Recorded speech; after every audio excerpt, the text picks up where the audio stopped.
श्री शिवाय नमस्तुभ्यम। हर हर महादेव भक्तों, जैसा कि आप सभी लोग जानते हो कि 1 नवंबर 2025 यानी कि शनिवार वाले दिन इस पवित्र कार्तिक माह की देव उठनी एकादशी पड़ रही है, यानी कि 11। इस दिन तुलसी विवाह है। यह वह दिन है जिस दिन से सारे शुभ कार्य होने प्रारंभ हो जाते हैं। भगवान विष्णु 3 माह तक निद्रा में रहते हैं। उसके पश्चात देव उठनी एकादशी आती है। उसे दिन वह अपनी निद्रा से बाहर आते हैं और इस दिन से सारे शुभ कार्य होने प्रारंभ हो जाते हैं। विवाह, शादी, बाकी कोई अन्य पूजा पाठ, यज्ञ। भक्तों, आज हम जानेंगे कि देव उठनी एकादशी यानी कि 11 वाले दिन आपको 2 या दीपक प्रज्वलित करके इस छोटे से उपाय को करना है। तुलसी विवाह किस प्रकार करना है, यानी आप यदि तुलसी विवाह करते हैं तो इस बार कुछ नई विधि है अपने घर पर किया जाने वाला यह छोटा सा उपाय, अपने घर माता तुलसी कुंड के समक्ष किया जाने वाला यह एकमात्र उपाय। आज हम आपके संपूर्ण बातें बताने वाले हैं कि देव उठनी एकादशी वाले दिन क्या करना है, क्या नहीं करना है, संपूर्ण बातें। तो भक्तों, आज के वीडियो को अंतिम तक अवश्य देखिए। यदि आपके जीवन में बहुत ज्यादा समस्या चल रही है, धन संपदा की समस्या चल रही है, वो समाप्त नहीं हो पाती है, पैसा घर में आते से ही चला जाता है, पता ही चलता है जीवन में बहुत समस्या है, तो महाराज ये जो 1 नवंबर देव उठनी एकादशी का दिन पड़ रहा है, इस दिन किए जाने वाले छोटे से छोटे उपाय का फल अत्यंत फलदायी और तीव्र गति से मिलता है। भक्तों, ऐसा कहा जाता है कि देव उठनी एकादशी वाले दिन यदि घर की कोई माता बहन या घर का कोई एक सदस्य भी 2 यम दीपक प्रज्वलित करके इस उपाय को करता है तो उस घर परिवार में चल रही सारी समस्या समाप्त होती है।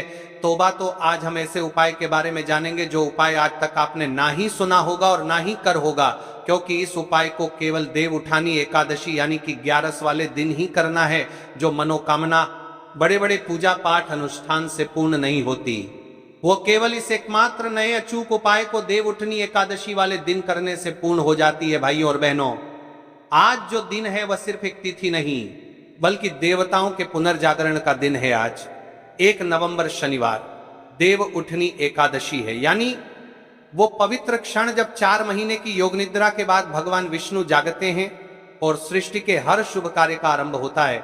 और इसी दिव्य दिन शाम 5:45 बजे प्रदोष काल के पश्चात एक ऐसा रहस्यमय उपाय बताया गया है जो लाखों जन्मों के पापों का शमन करता है, घर में स्थायी लक्ष्मी का वास कराता है और हर रुकी हुई मनोकामना को सिद्ध कर देता है। तुलसी विवाह।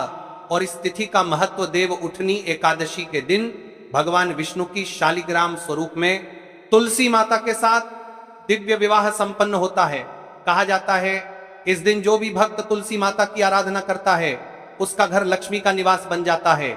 शास्त्रों में लिखा है, तुलसी विवाहम ये कुर्वन्ति श्रद्धया नराह न तेषा दुर्भिक्ष कालो न दरिद्रता भवती, यानी जो व्यक्ति श्रद्धा पूर्वक तुलसी विवाह या तुलसी पूजन करता है उसके जीवन में दरिद्रता और अभाव कभी नहीं आते।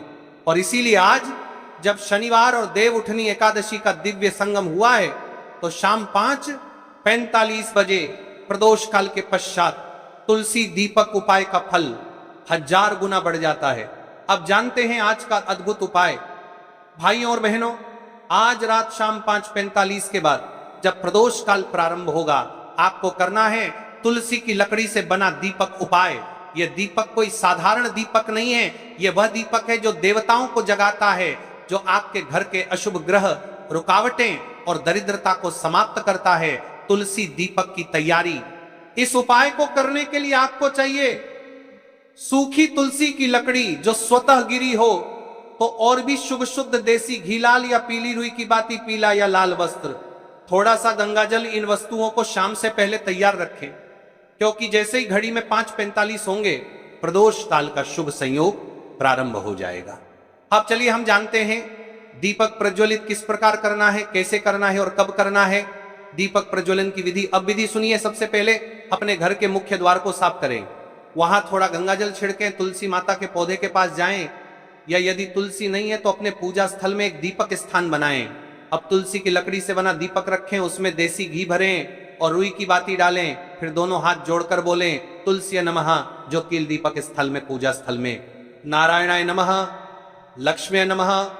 और अब शाम 5:45 बजे दीपक प्रज्वलित करें जैसे ही यह दीपक जलता है वातावरण में एक अद्भुत सुगंध फैल जाती है। यह सिर्फ दीपक नहीं, यह लक्ष्मी और विष्णु का मिलन बिंदु है। दीपक कहाँ रखना है? तुलसी माता के समक्ष दीपक जलाने के बाद उस दीपक को 3 स्थानों पर रख सकते हैं। तुलसी का पौधा सबसे शुभ स्थान घर का मंदिर या पूजा स्थल, मुख्य द्वार या घर की दहलीज, इन 3 स्थानों पर दीपक का प्रकाश फैलते ही नकारात्मक ऊर्जा समाप्त होती है और घर में दिव्यता का संचार होता है।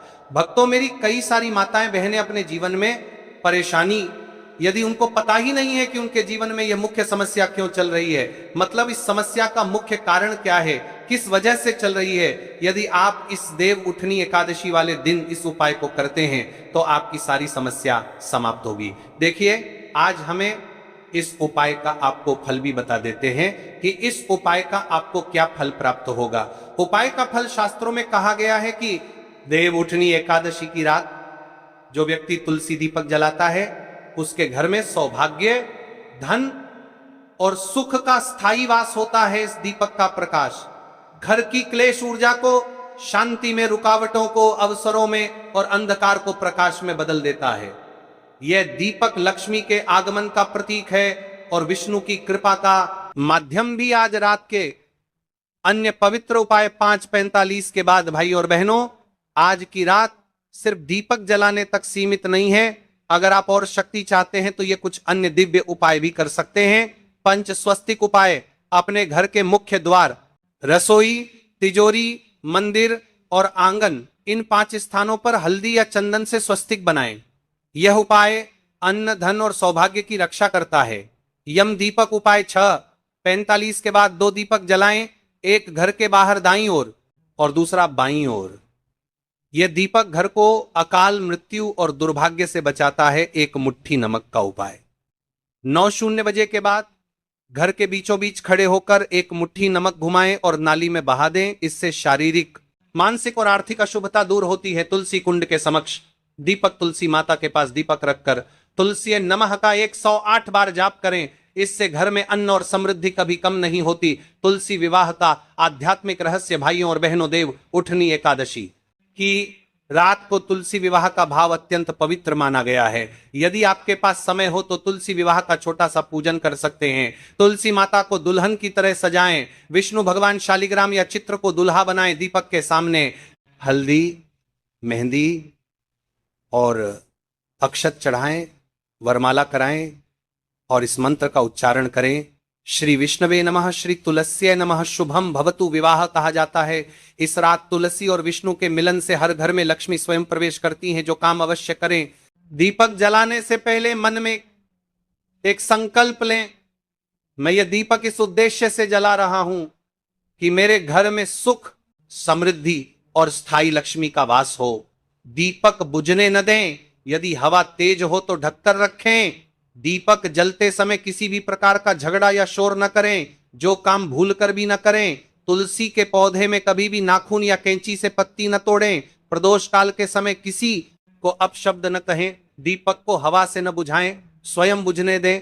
अंत में भाइयों और बहनों, आज 1 नवंबर शनिवार, जब देव उठनी एकादशी और प्रदोष काल का संगम हो रहा है, शाम 5:45 बजे तुलसी दीपक जलाना आपके जीवन का सबसे बड़ा पुण्य कर्म बन सकता है। यह दीपक ही वह माध्यम है जो विष्णु की कृपा और लक्ष्मी की स्थिरता दोनों को आपके जीवन में लाता है। इसलिए आज रात भूलकर भी अवसर न गंवाएं। शाम 5:45 के बाद तुलसी दीपक जलाएं और अनुभव करें वो दिव्यता जो जीवन में सब कुछ बदल देती है। समापन मंत्र: नमो भगवते वासुदेवाय, तुलस्ये नमः, श्री हरिं क्लीं श्री लक्ष्म्ये नमः। निष्कर्ष: जब देवता जागते हैं तो भाग्य भी जागता है और जब तुलसी दीपक प्रज्वलित होता है तो हर घर में सुख, समृद्धि और प्रेम का उजाला फैलता है। इसीलिए भाई और बहनों, आज रात 5:45 के बाद तुलसी दीपक अवश्य जलाएं। आपका भाग्य, आपका धन और आपका सुख सब कुछ स्वयं आपके द्वार पर दस्तक देगा। भाई, ये स्क्रिप्ट पूरे वीडियो वॉच टाइम को खींचने वाली, भावनात्मक, रहस्यमय, प्रेरणादायक बनी है। तो चलिए महाराज जी, अब चलते हैं उस विशेष उपाय की तरफ जो आपको कल इस विशेष तिथि पर करना है। और इस विशेष पावन पर्व पर हम जिस उपाय की चर्चा करने जा रहे हैं वह हम अत्यंत ही दुर्लभ और शक्तिशाली है। यह उपाय न केवल भक्त की मनोकामनाओं को पूर्ण करता है, बल्कि उसके जीवन के समस्त कष्टों का निवारण भी करता है। उपाय की सामग्री देखिए महाराज, मात्र तुलसी की लकड़ी से बना दीपक, 11 चावल के दाने और एक चुटकी हल्दी।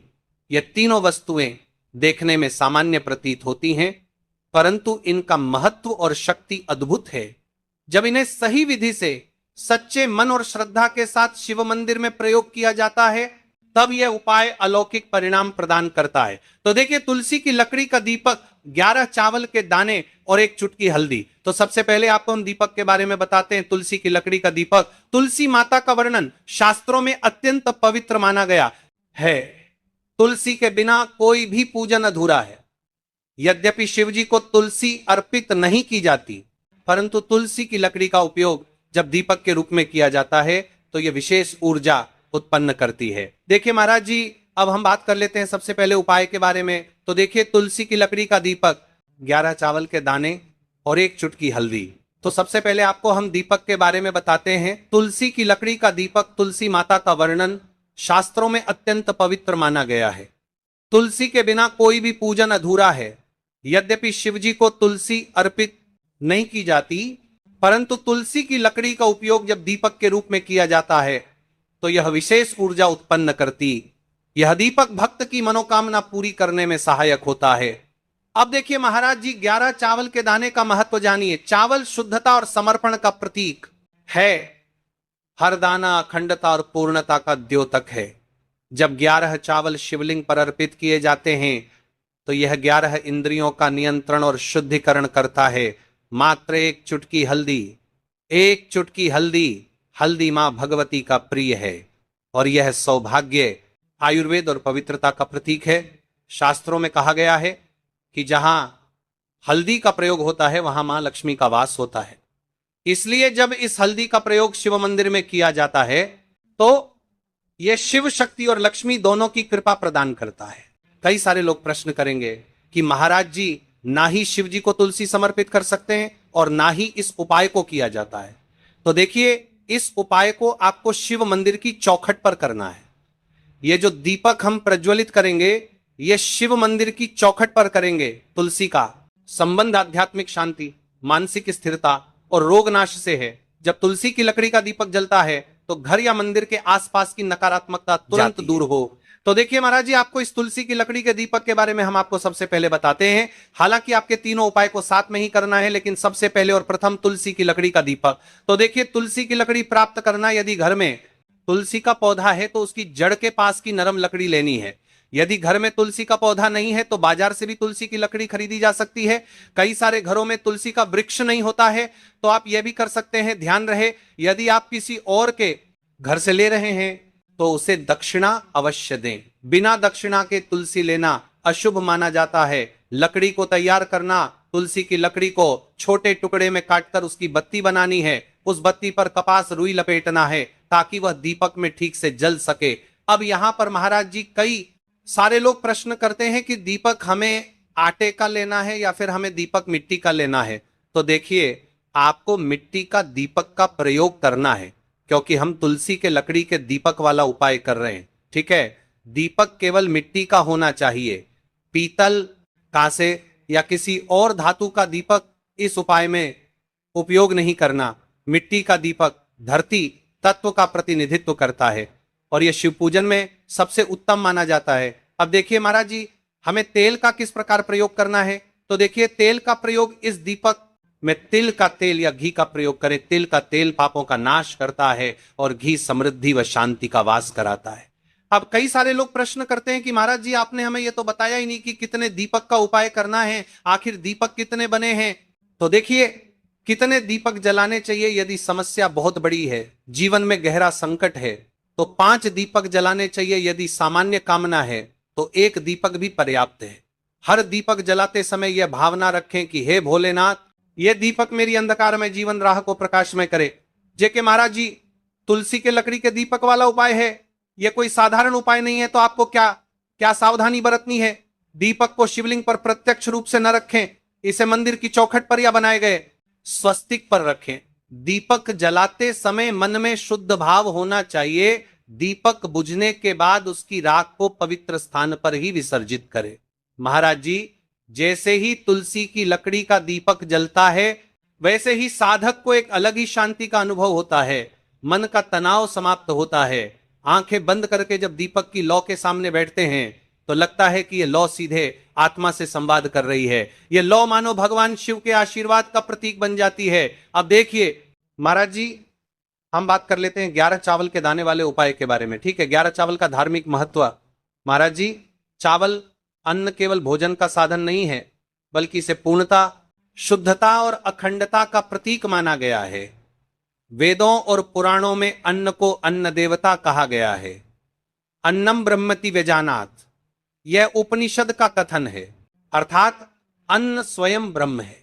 इसलिए जब भक्त शिवजी को चावल अर्पित करता है तो वह केवल एक दाना नहीं चढ़ाता, बल्कि अपनी आत्मा और जीवन का समर्पण करता है। अब सबसे महत्वपूर्ण प्रश्न उठता है कि 11 चावल ही क्यों? शास्त्रों में कहा गया है कि मनुष्य के शरीर में 11 इंद्रियां होती हैं। जब भक्त 11 चावल के दाने शिवजी को अर्पित करता है तो वह अपनी 11 इंद्रियों को भगवान को समर्पित करता है। यह समर्पण साधक के भीतर शुद्धि और संयम लाता है। अब देखिए महाराज जी, चावला के दाने कहां से लेने हैं, कैसे लेने हैं, इस बात पर चर्चा कर लेते हैं, क्योंकि कई सारे लोगों को मन में यह भी प्रश्न रहता है। घर में रखे चावल का प्रयोग किया जा सकता है, चाहो तो दुकान से भी ले सकते हो।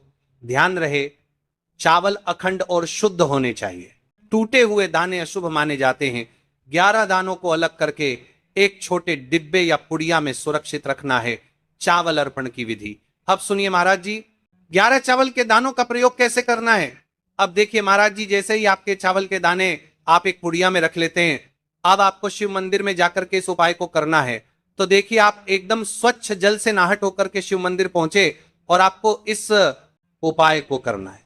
तो देखिए, कई सारी मेरी अन्य माताएं बहनें रहती हैं जो शिव मंदिर में जाति से ही दूसरी अन्य माता बहनों से सामग्री मांगने लगते हैं। जैसे कि ओ जीजी अपने बेलपत्र लाए हो, क्या एक देना आज मैं लाना भूल गई, वो जीजी थोड़े से फूल दे दो। तो देखिए, आपको शिव मंदिर में जाकर के ये नहीं करना है। आप सिर्फ